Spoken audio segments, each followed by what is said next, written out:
He's a tall man. What does it all mean? This is where the archaeology has been found. Oh, hi, how are you? Look at that. I need a planter. A shrine to a belly button. Is it rock salt? Look at that. No one gets into this but Noah. Whoa, don't take me too far. Now that's naked archaeology.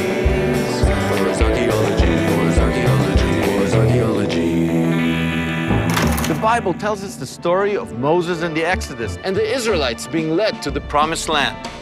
And when it was time to go into the Promised Land, there's one people that stand in their way, the Moabites. Now, these Moabites aren't people with an ancient overbite problem. In fact, they're very strong, they're healthy, they got a king and they got an army.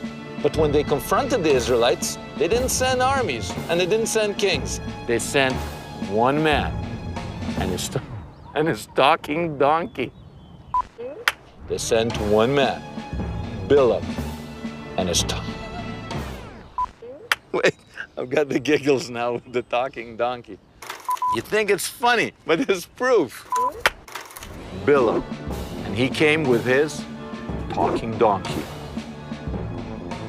And before it was over, Bilaam would initiate an orgy of sex and violence that would leave 24,000 Israelites dead. Is this just a story? What does archaeology have to say about Bilaam and his talking donkey? Okay, shooting, go. Okay? Nice, whoa, see ya. The first mention of Bilaam in the Bible comes in the book of Numbers, as the Israelites come out of the desert and set up camp on the plains of Moab. The Bible says that the Moabites were led by King Balak, who saw the number of Israelites at his door and got frightened. So Balak decided to hire a local prophet who was known for his ability to curse anyone he wanted. Look at him, look at him. That prophet's name was Bilaam. There's a bad guy, a Darth Vader of the Bible. At first, Bilaam refused to help the Moabites because God had come to him in a vision and told him not to mess with the Israelites. Get down there right away and take care of things. But when the Moabite king offered Bilaam lots of dough, Bilaam turned to the dark side and took the job anyway. We have powerful friends who will help us! But he took his ass, his donkey, to the high places in order to curse the Israelites. Without success, I might add. And en route, his donkey, his ass, spoke to him. The donkey was trying to tell Bilaam to stop because it saw an angel of God standing in its path, warning them away. But Bilaam ignored the warning and went to the mountaintop overlooking the Israelite camp, where he built himself an altar that he could curse from. But then, when he tried to utter his curse, God intervened and put blessings in his mouth. Bilaam's plan was foiled, so he had to take another tack. He decided that if he couldn't curse the Israelites, You sinner! then he would seduce them, using Moabite women and sex idols as bait. Sometimes rage, fear, and love are aroused together. I have to admit, Bilaam's story sounds a bit far-fetched, but I'm determined to find some answers. The book of Numbers tells us that his name was Bilaam, son of Beor. It says that he was hired by the Moabites and that he was a seer or a prophet. There is wisdom in your words, you substrayer. It is said that he orchestrated an act of sexual sabotage against the Israelites, and last but not least, the Bible says that he had a talking donkey. Who, me? If I'm going to decode the biblical story of Bilaam, I figure my best bet is to first visit the spot where it's supposed to have taken place. This is it. In the mountains of the Moabite kingdom in what is now modern Jordan. The day has now come. When Bilaam took his ass and brought it all the way up to the high places, it would have been a place like this, in a genuine high place, the kind described in the Bible, the kind we can't even imagine when we read those words. Balaam went to a high place. God met him. Balaam said, I have prepared 7 altars, and I have offered upon every altar a bullock and a ram. And what does it mean? It means a place where there was pagan worship. Imagine the scene. Animals being slaughtered over there, animals being consumed and slaughtered over here. The high priest over there, flames from the sacrificial animals. They're cooking those slaughtered animals. They're collecting blood over there. The high priest is standing here in full regalia. The blood is being collected here. The animals maybe are being butchered, choice pieces for the kings and the priests. From a place like this, the Bible describes Bilaam tried to curse the Israelites, but he couldn't. We have the scene described precisely. I've never seen anything actually like it. I had just seen evidence of pagan worship as it happened around the time of Bilaam, but I had yet to find any evidence of a real historical Bilaam. Pagan schmagan, cut to the chase already and tell me about the talking donkey. But as it turns out, there's another site here in Jordan that's supposed to be associated with Bilaam.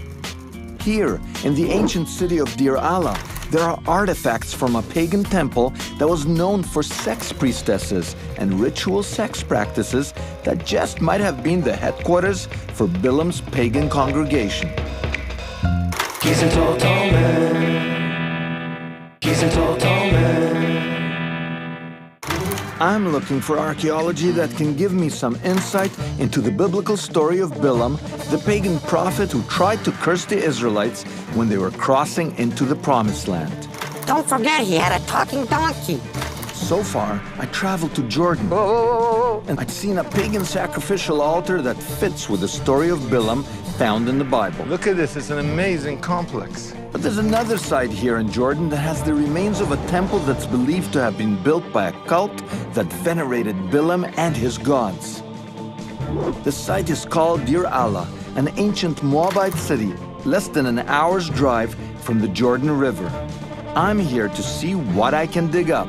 Right here, right where I'm standing, they found a temple, they found a school where probably priests or priestesses were inculcated in the religion of the temple. There's not much left of the temple, but the artifacts found here are stored in a nearby field station. They confirm that pagan worship took place here 2,800 years ago. This is the Deir Allah Archaeological Field Station where archaeologists come from all over, Germany, Holland. And this is where they keep the secret stuff. Nobody knows that this stuff exists here. This is what they found at Deir Allah. This is, for example, what they found in the temple. The temple where they worshiped according to the religion of Bilaam. That obviously is a ritual oil lamp. And here is the smoking gun of the Bilaam story, because what you have is goddesses. You have fertility goddesses, at least you have women in a cultic context. Back in ancient Moab, paganism and sex went together like peanut butter and jelly. Cultic sex was part and parcel of Bilaam's belief system. When Bilaam's attempt to curse the Israelites failed, he was left in an awkward position. King Balak was paying him big money to get rid of the Israelites, and Bilaam had to come up with a really good plan B. So Bilaam convinced hundreds of Moabite and nearby Midianite women to go undercover and offer the Israelites free sex. It was an offer that many of the Israelite men could not refuse. When God found out about it, he sent a plague down on the Israelites that took the lives of 24,000 Israelite men. We're talking about classic paganism in a religious context, exactly as the Bible says in the book of Numbers, when the Israelites get seduced by the Moabite women. And here you have almost, profiles of those women from 3,500 years ago. You've got stuff here literally from the time of Moses and Bilaam. These are the objects they may have touched. It's incredible. These goddess figurines correspond with the biblical account of the Moabite seduction of the Israelite men. Not only do they provide evidence of a cult that worshipped female fertility more than 3,500 years ago, but the fact that they were found in a temple that was built by a cult devoted to Bilaam tells us that Deir Allah must have been an important center for pagan belief. And speaking of pagan sex rituals, I've heard some twisted tales about Bilaam's talking donkey. Oh, Bilaam, you rascal. He's a tall man. He's a tall man. I'm hot on the trail of Bilaam, the pagan prophet who tried to curse the biblical Israelites. So far, I found a sacrificial altar that matches the kind that Bilaam would have built when he traveled to the high places of Moab. You know, you feel like you're literally up in heaven. I've also found the remains of a temple where Bilaam is believed to have led a congregation of sex-worshipping Moabites.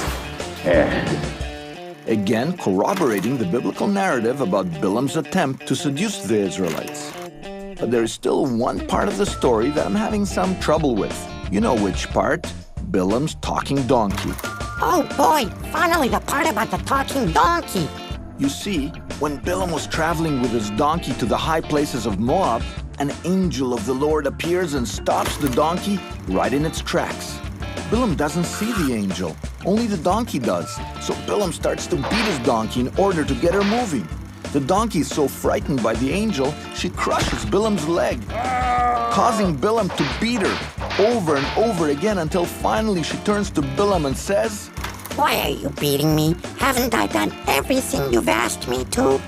The talking donkey must have been a shock to Bilaam, but it wasn't enough to stop him. Bilaam still climbed to his altar and tried to curse the Israelites, leaving us to wonder, did that donkey really talk? Or is it just a story? It's a little bit hard to think about donkeys talking. So I thought, well, if there's any place to have a talking donkey, it's the biblical zoo in the outskirts of Jerusalem. I'm here. I'm going to find myself a talking donkey. Shmulik, how are you? I've been looking forward to meeting you. What we're looking for specifically is talking donkeys. You know the Bilaam story in the Bible? We brought 2 donkeys here to the zoo and tried to persuade them to talk, but we failed. Maybe I can succeed. We can try. Lead me to the asses. Okay, so let's go. Did it surprise you just on the surface of it that someone would think that a donkey could speak? No, actually, if something is stuck in the mouth of the donkey, something like a thorn, for example, it moves his jaws in such a way that maybe you can say he's talking, because it's like movements, really harsh, severe movements. So it may be something was stuck in the mouth of this donkey or this ass, and the guy thought that he's talking. He had a point. If the donkey had something stuck in its mouth, or if it was really hot and Bilaam was hallucinating, then it would have looked like the donkey was talking. But still, I wasn't convinced that donkeys could talk, and there was only one way to find out. I actually am glad what your forebears did to Bilaam. Do you know that he was the Darth Vader of the Bible? You did know that. See, once means yes, twice is no. Okay, thank you. Do you know the story of Bilaam's ass? Do you realize that your ancestor really helped by squishing him, and he couldn't see what the ass saw? Oh, you do realize that. Are you going to say anything to me? Maybe we need to rethink this talking donkey thing. If donkeys cannot talk, then why does the Bible explicitly tell us that Bilaam's donkey did? The ass said, Am I not thine ass, upon which thou hast ridden all thy life? Was I ever wont to do so unto thee? Maybe the talking donkey is a metaphor that's trying to tell us something else. In fact, according to the Talmud, Bilaam's relationship with his talking donkey wasn't the healthiest. Perhaps this will sound strange, but I've something to tell you. So I'm meeting with Rabbi Beryl Wine, an expert on the Talmud, to find out more. Bilaam basically is a corrupt person. You can't trust Bilaam. And the story with the donkey is that he even commits pederasty with his donkey. That's the Talmud says it. That's the story with the donkey. That's the... sexual perversion, right? So he's a combination of corruption, sexual perversion. The donkey's his girlfriend? That's what it says. I didn't know that. Alo at asoncha asher, you are my donkey that I've been with you all the time. How come you're not doing what I say? Oh, you mean during... Yeah, so... Okay, okay, didn't know that. What do you think about that rabbi statement? I never knew about rabbinic literature saying that when the donkey's talking, they're having sex. I don't know, you're gonna think maybe I'm crazy, but it kind of makes sense to me. If Bilaam was this real sicko who was doing stuff with animals besides being evil, and the Bible wanted to tell us that, what would it do? They would have the donkey talking and saying to Bilaam, Didn't I always do what you wanted me to do? I bet you the audience in the Bronze Age understood that. Everybody must have stayed around the campfire laughing. Bilaam was not only evil, he was a sicko. Of course, whether Bilaam got kinky with his donkey is totally up to interpretation. Mankind is made up of inferior creatures. Obviously, there's no archaeological evidence that can prove it one way or another. The talking donkey was just a euphemism? What a ripoff! Luckily, the archaeology does speak. And back at Deir Allah, just meters from where archaeologists found the temple devoted to the cult of Bilaam, they also found a 2,800-year-old inscription. Where you see the red earth protruding from the ground, that's where they found the temple.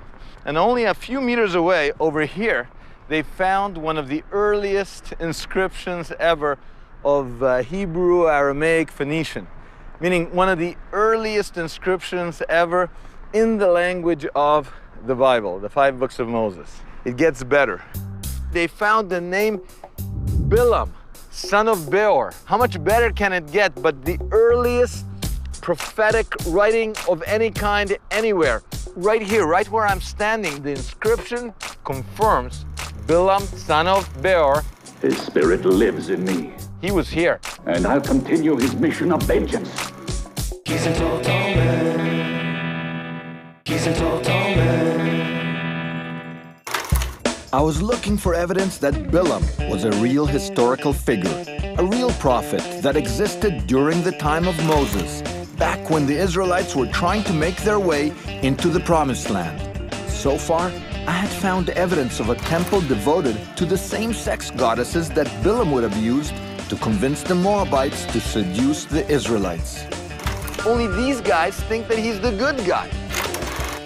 Then, in 1967, just a few meters from the temple at Deir Allah, archaeologists discovered a 2,800-year-old inscription that mentions Bilaam by name and refers to him as a prophet.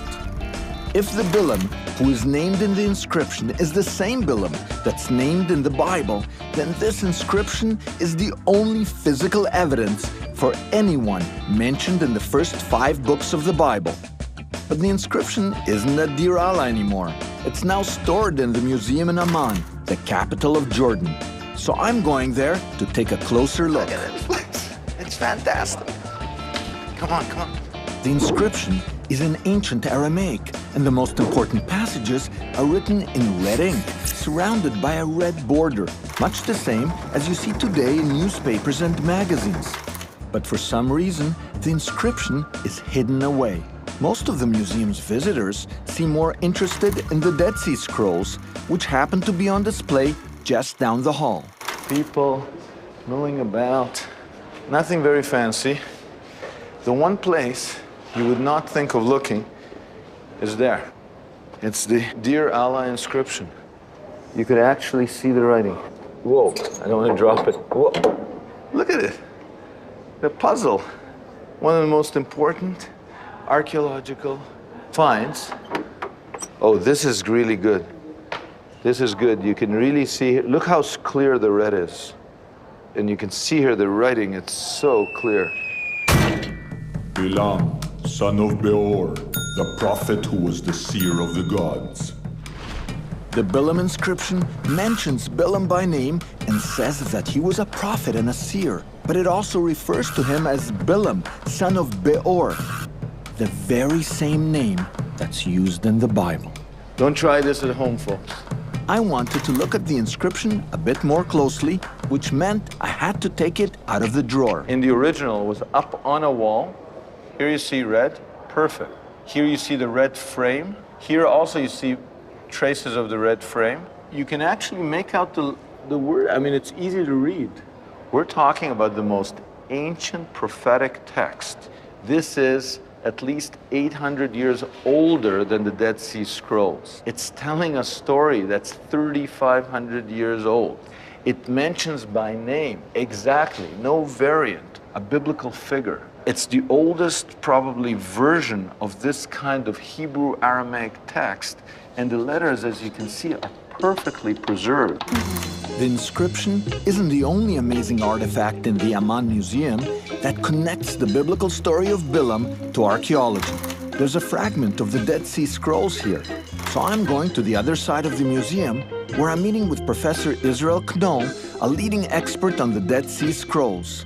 Are you studying the Dead Sea Scrolls? Yes, I'm reading here a piece of the book of Deuteronomy, and then we have the words of Balaam, the prophecy of Balaam. No. On the other side, you know, we have the Dear Allah inscription where the name of Balaam is mentioned. And here we have the name of Balaam mentioned in the book of Numbers in the Pentateuch. No you way. want me to read it? Okay, I will.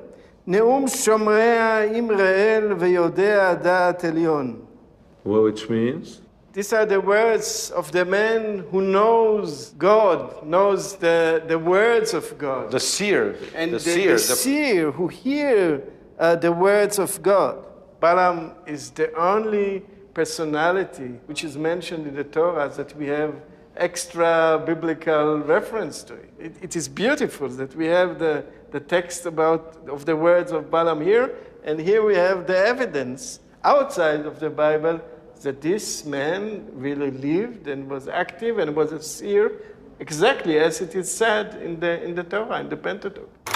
It really is incredible. Not only had I found evidence of sex goddesses and pagan worship, preserved intact through all these centuries undisturbed, but I had just found archaeological evidence that a prophet named Bilaam lived in ancient Moab in biblical times.